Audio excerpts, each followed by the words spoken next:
Lexi walked in one time wearing a bikini looking for something while I was in the middle of a business meeting.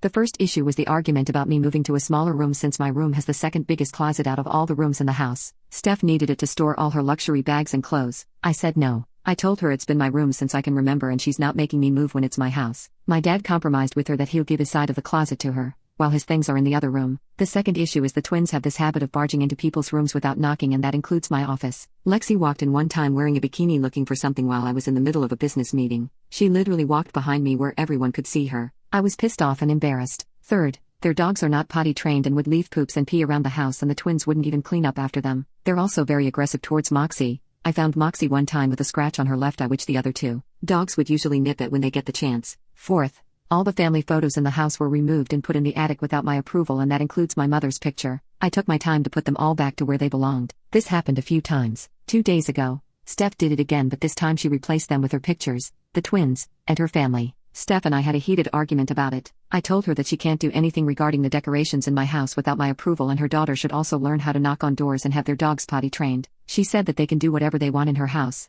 and that she will be making up house rules that we will all follow since she thinks I'm such a wild animal doing whatever I want, and that I was not raised properly due to having a bad, useless mother. I was livid. That's an understatement. I told her that she could pack her things along with her twins because I am kicking her out. She said that I had no right to kick them out of her house. I told her, lady, you are living under my roof. This is my house. I inherited it from my mother, and right now you, your twins, and your dogs are trespassing. Get out before I call the cops. My dad got home early that day after Steph told him what happened. I told him my side of the story. He said that they're still getting used to the house and the move here was difficult for them. I told him about all the issues surrounding them, but he kept insisting that it was going to get better and that to just give them some time. I told him that I've put up with all their poop and I've had enough. Enough is enough. He was defending them more, taking their side. So, I told him that he could either move out with them or stay, and that he has until the end of the week. I gave them a chance, and I put up with so much of their poop for the past few months. What she said about my mother was my breaking point. There's no way that she will disrespect her in the house where she grew up, where I grew up in. After my father realized my reasons, he apologized to me, and I just think that he's blinded that someone still finds him attractive at his age.